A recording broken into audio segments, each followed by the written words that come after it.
woman over 40 who's recently been diagnosed with ADHD or suspect that you have ADHD and you've spent decades confused with your relationship with food, this video is going to change everything you thought that you knew about yourself. I'm talking to the woman who's been called the picky eater her whole life because she eats the same safe foods.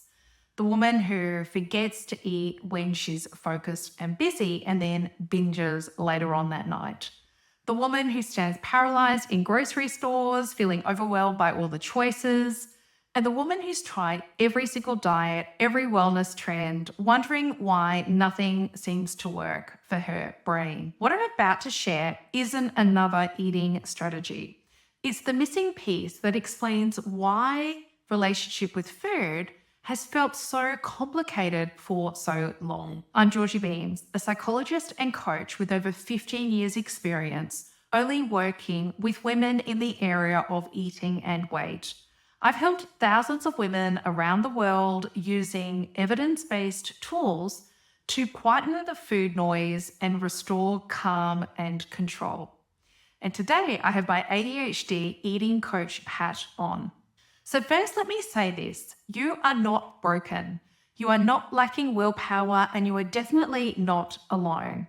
For decades, ADHD in women, especially women over 40, has been misunderstood, misdiagnosed, or completely missed. And you might have been told that perhaps you're too sensitive or too emotional, or you just need more discipline and willpower. And meanwhile, your brain has been working overtime trying to navigate a world that wasn't designed for how you process information, emotions, and even food. So here's what nobody told you. Your eating patterns are not character flaws. They're your nervous system's attempt to regulate itself in a world that constantly overwhelms your ADHD brain. So let's start with how your ADHD brain processes the world differently in ways that directly impact eating. Number one, your executive function challenges. So making food decisions requires working memory, it requires planning and impulse control, all areas where the ADHD brain struggles. And this is why choosing what to eat can really feel impossible at times, and why meal planning feels very overwhelming. Why you also might end up eating the same things repeatedly. Number two, time blindness. You lose track of time when you're hyper-focused and you miss those hunger cues entirely. Then suddenly you're starving, your blood sugar has crashed, and your brain demands immediate fuel, which usually is sugar or simple carbs for quick dopamine. Number three, emotional dysregulation.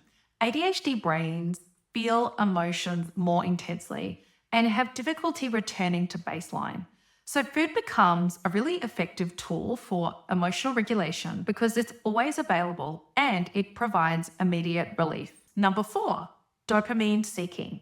Your ADHD brain has lower baseline dopamine levels. Sugar, processed food, and certain textures provide quick dopamine hits that temporarily help you feel more regulated, focused.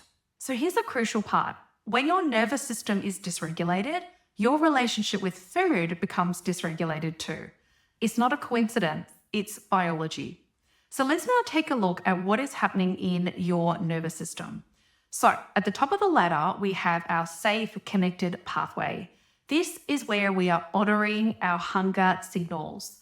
We are eating when we are hungry and we're not looking at shoveling food in as fast as we can. But when we do move up the ladder, we often feel guilty for taking time out to eat mindfully or preparing nourishing meal. The next level down is the anxious pathway. And this is where perhaps you're stressed or overwhelmed, maybe running on adrenaline. You forget to eat entirely because you are busy and distracted. And then perhaps later on in the day, you are grabbing some quick, convenient foods that require no decision making. The bottom of the ladder, we have freeze. And this is where you're overwhelmed to the point of numbness. You might eat mechanically without tasting, almost like a disassociated, disconnected experience. Or you might not eat at all because even the thought of food feels like too much. But this is that whole zombie eating that can happen where you're consuming a lot of food without any awareness and then just thinking, what just happened? For women with ADHD, especially after 40, when hormonal changes of perimenopause or menopause adds an extra layer of complexity here, because we spend most of our time bouncing in between the anxious pathway and freeze pathways. And we really get to experience up the top of the ladder feeling calm and regulated. You might also notice increased cravings, more intense emotional eating. And this isn't a weakness, it's your brain trying to maintain stability during a significant change.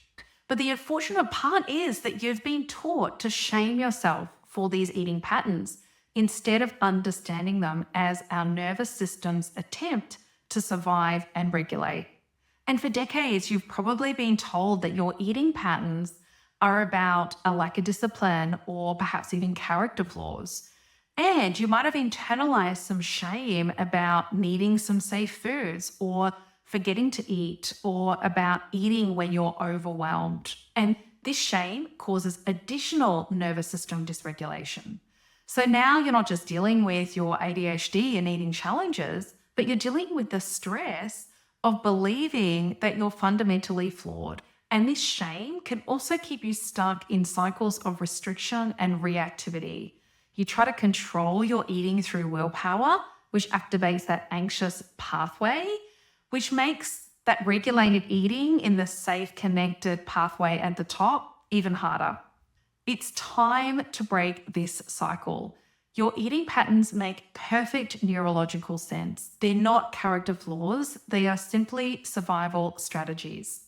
And understanding this connection between your ADHD brain and your nervous system and eating patterns is the first step towards healing your relationship with food. But we know knowledge alone isn't enough to get that change that you're after, and working with practical tools that work with your neurology and not against it can be a good next step. This is a new area that we are all navigating for women over 40 with a recent ADHD diagnosis. Your brain is not broken, it's different. And different brains simply need different approaches. My mission is to help women over 40 with ADHD to quieten the food noise, to eat to live, not live to eat. And I believe in creating a calm relationship with food, and one where you can reclaim those peaceful evenings, those nights without snacking, letting go of the guilt or the binging, where you can actually finally relax without food. And most of all, I want to help you get your life back, more energy for your family, for you, for your grandkids, your hobbies, your workouts, and for you to feel comfortable and confident in your body and free in your mind. So if this resonates and you're ready to stop fighting your brain and start working with it, then I invite you to check out the resources below. Also subscribe and let me know your thoughts in the comments. I read all the comments and I'd love to hear from you.